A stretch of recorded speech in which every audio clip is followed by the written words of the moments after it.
Hello guys and welcome back into a new brand video. In today's tutorial, I'm going to show you how to use the Einstein Copilot in Salesforce. So make sure to watch the video to the end and follow these simple steps.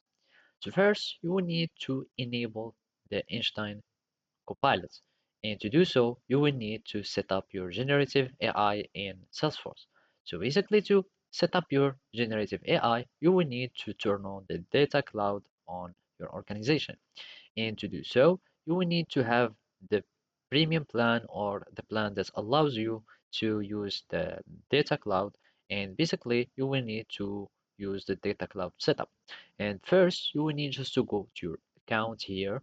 And after that, you will need to see if your plan allow you to use the data cloud. And basically, after you have the permission to use the data cloud, you will need to proceed on turning on the data cloud setup. So basically, you can go uh, to data cloud setup from your setup here. So, and then you will need just to turn it on.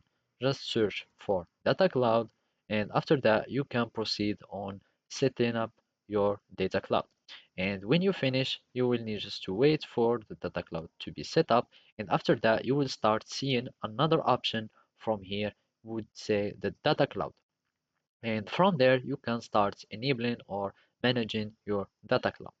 After that, you will need to, after finishing with the data cloud, you will need just to turn on the Einstein generative AI. So basically, from the setup, you will need just to search for Einstein setup. So from here, we go to setup and just search for Einstein, and we need just to enable it and you will be able to start using it. After enabling your Einstein generative AI, you will be able to enable your pilot. So from there, you will need just to go to the setup and go and select agents. So again, we go to setup, and from there, you would find agents.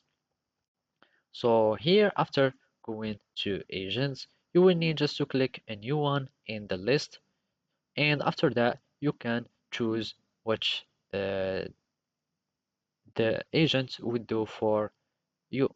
And basically, in this tab, you would find the review topics, define settings, select data. And then you will need just to activate your agent by the end, and you will have it enabled in your organization. So basically, this is how you can do it. Thank you for watching and see you next time.